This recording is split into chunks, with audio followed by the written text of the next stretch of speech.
Now, the Jubilee Party Secretary General Raphael Tuju joins me live here on the program tonight to talk a little bit more about that. Raphael Tuju, thank you very much for joining us. Good evening. I guess my first question to you is, we've witnessed those losses, a string of defeats, some might say, in Bonchari, but more significantly, in what are typically Jubilee strongholds. Juja, Rorie in Nyandarua, Elementaita in Naivasha, London in Nakuru County, Gaturi in Murang'a. In many jurisdictions, when a majority party loses, particularly in local elections, it's an indication that the party is losing grip and contact on the ground. Is this the beginning of the end for the Jubilee Party? Not at all. First of all, I must congratulate those candidates who won the by-elections. And as the Swahilis would say, asiyekubali kushindwa sio mshindani. We have performed very well in past by-elections, but this particular time we were not that lucky. So we didn't perform well, and we should not have any useless excuses. We lost. And we accept that. That is competitive politics in a democracy. That's what you should expect. In other jurisdictions, the ruling party would get 99.9% of the vote. Here, we lost. I think it is a testimony to the robustness of our democracy. But what really happened? When you take a look at where these losses are, they're literally in Mount Kenya region, which is the party leader's backyard. Have you had a chance to just take stock and maybe come up with some of the reasons to these defeats? Well, it's normal in the midterm elections or in by-elections. I mean, take the case of the United States. I mean, Obama won very emphatically in 2008, and then when it came to midterm elections, he lost the Senate. Sometimes it is a referendum on the government. We do know that Kenyans are going through a very difficult time right now, especially because of COVID. The economy is not doing well. People are angry and hungry, and the government takes responsibility for some of this, whether it's fair or not or unfair, but that's the reality of our situation. So there's some kind of protest vote. In Juja, for example, if you look at it, over 100,000 registered voters, only 21,000 went out to vote. I don't know what would have happened if, say, at least 80,000 voted. Maybe the results would have been different, but maybe there was apathy. Maybe, but it was certainly apathy. People who feel that they have not benefited enough from the fact that the president comes from that region. Some of this is unfair because, for example, we know that some of our opponents kept on making some very unfortunate remarks, like, for example, that let the people of Kisumu or let the people of if they are looking at today, of Lamu vote for Jubilee, because they would have expected that because the president comes from that region, then therefore it is their turn to get favors. But this president was elected for the whole country. And when he goes to different parts of the country and development is happening in every other part of the country, sometimes our constituency do not quite understand that. There are all kinds of issues. We were criticized for the nomination process, which they felt gave the advantage unfairly to a member of the family of the late member of parliament. But we did hold a fair nomination process. At that particular moment in time, I think more people voted for that widow. For whatever reason, she had more votes, and we cannot stop people from voting for a widow. Yeah. All kinds of complex issues. We will, of course, do our postmortem. We've already started those discussions within the party, and we count our losses, lick our wounds, and move on.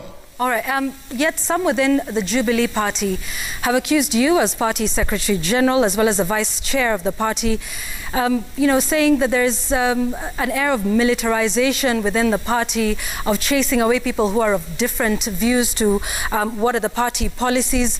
Do you think this could have contributed to this, considering even that the losses that were suffered were from splinter groups from the Jubilee Party, the PP and the UDP? UDA, sorry. Well, I mean, anybody who is sympathetic to the protesters, so to speak, are more passionate to go and actually vote. So to that extent, they do have some advantage. But I take responsibility for not performing as well as we've performed in the past. I don't want to pass the buck to anybody. We did not do well. We have to find out why we did not do that well, and we make improvements in future. I'd like to give assurance to our constituency as far as that is concerned. And yet today we get a statement from you regarding upcoming by-elections and a change in the manner in which nominations for these seats will be conducted, that now they will not be done via nomination, that it will be by boardroom interviews, already creating some disquiet amongst some aspirants. Well, some aspirants actually requested for that methodology because they raised the issue of the challenges they have, especially right now with the COVID. They have not been able to campaign in the way they would have wanted to campaign. I mean, you know, you don't have rallies and so forth. So, in fact, we had meetings with with all the aspirants, and two very strong aspirants did say that if it's going to be the voting as we normally do in the primaries, they were ready to pull out of the process. We want everybody to participate. We have considered this. It is one of the ways in which we always choose our candidates or nominate candidates. It is acceptable within our constitution. And if you look at other parties like ODM, I mean, they just won the Bonchari elections. They didn't have the primaries in the way that we have done it. So it doesn't necessarily mean that when you have primaries, and that is what gives you the best candidate. And so each situation is different. All right. In light of what we've seen, what's next for the Jubilee Party? I mean, the splinter groups are already claiming victories in areas that were strongholds. Are you confident that, first of all, Jubilee Party will even feature in the 2022 elections, and whether you'll be able to garner the majorities that you did in 2017 in the National Assembly and across the county assemblies? There's quite a bit that's happening within the party. Is that responsible for the string of defeats, and are you confident going forward? Well, one of the things I can say is that those who have won in the by-elections, I mean, a few wards where turnout was very low, and the dynamics are completely different with a general election, so to speak, they have every right to celebrate. But, I don't want to dampen their celebratory mood. Let them celebrate, but we'll be back. My final question to you, Raphael Tuju, is you recently made statements on national television that have been interpreted as threats to the judges. You said, and I quote, "Judges should learn the word interdependence because as soon as they finish a ruling, they need policemen to escort them home as guards or drivers. The world is much more complicated." Mr. Tuju, are you then saying that judges should not make any decisions against the state because then their security would be at risk? Was this a direct threat to the judges themselves? Well, if anybody wants to translate it in that way, I mean, it's unfortunate, you cannot help. But the key word is interdependence. Even as a country, we're an independent country, but we still have to cooperate with our neighbors. We have to cooperate with the international community. That is the next level of relationship. I mean, you're dependent when you're born, then you fight for independence in your teenage, but as soon as you become a little bit more mature, then you realize that all institutions, we need each other. I mean, we just had the case of the Chief Justice being approved by Parliament. If they are that independent, then why do they have to go to Parliament for approval? I think let's grow up on this particular matter. Because Mr. Tuju, the issue we have as far as yes, I mean that. I mean that. Can I finish? Yes, carry on. Can I finish? Carry on. Can I finish? For example, one of the things that I stated, and we cannot operate in a vacuum. For example, the judiciary in the United States was responsible for creating the civil war that was in the United States through their ruling. So, this way of acting as if you're acting in a vacuum sometimes is not appropriate. That's what I meant. Whether it is us in the executive, we cannot be judges. And those who are parliamentarians, they cannot be the executive. I mean, there's separation of powers. But there's interdependence, and that is a reality that I don't think I have to make any apology about. When I'm talking about the example of the BBI issue, I mean, look at where we were in 2017, 2018, when we had the demonstration in Uhuru Park with close to 500,000 people, maybe it was more than that.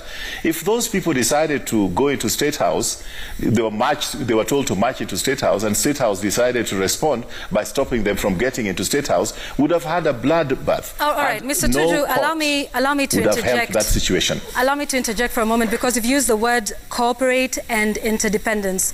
So in your view, does cooperate mean that the judiciary should always rule in favor of the executive, and that if they do not, there are consequences? Because you did say the world is much more complicated. Explain that to us, because obviously you're unhappy with the ruling, and then now you're invoking words like cooperation and interdependence. I mean, they make judgments based on the merits of the case that are before them. Interdependence is interdependence. It just means that, and I wish that people would take time to understand what that means. But one thing, of course, that we should not allow a situation in which any arm of government operates with disrespect. I mean, look at some of the language that they were using. I mean, they were talking period, yet we do have other levels of the judiciary which should adjudicate on this matter when we're not satisfied. Look at the way they're referring to the president. In fact, they even attempted to change the constitution by saying that the president, by removing the immunity of the president through their ruling. They can't. That is changing the constitution. And I think that we should not be terrified never to criticize. I mean, we can call them my lords, but that does not mean they are Lord Jesus Christ. But by criticizing them, certainly it doesn't mean that you're talking about their security being withdrawn, because that is what your statement seemed to imply. Of course not. Of course not. Of course not. That was a figure of speech. I mean, that was the first thing that happens when they finish a ruling. They should realize that we all need each other. We all need each other. And in this country, we do have a problem of ethnic polarization. The best of us in this country, when we reach a time like this during an election period, you see some of the best of us, educated people, PhD holders, lawyers, retreating to their ethnic villages, getting ostrich feathers and monkey skins, being worn on, having to wear monkey skins and ostrich feathers and some spit from elders to get the support of their ethnicity. We have a problem, my sister. We have to deal with this, and this will not be solved by the court. This requires political settlement. All right, we'll have to leave it at that for now, even though I have many more questions for you, Raphael Tuju, the Secretary General of the Jubilee Party. Thank you for making time for us here tonight.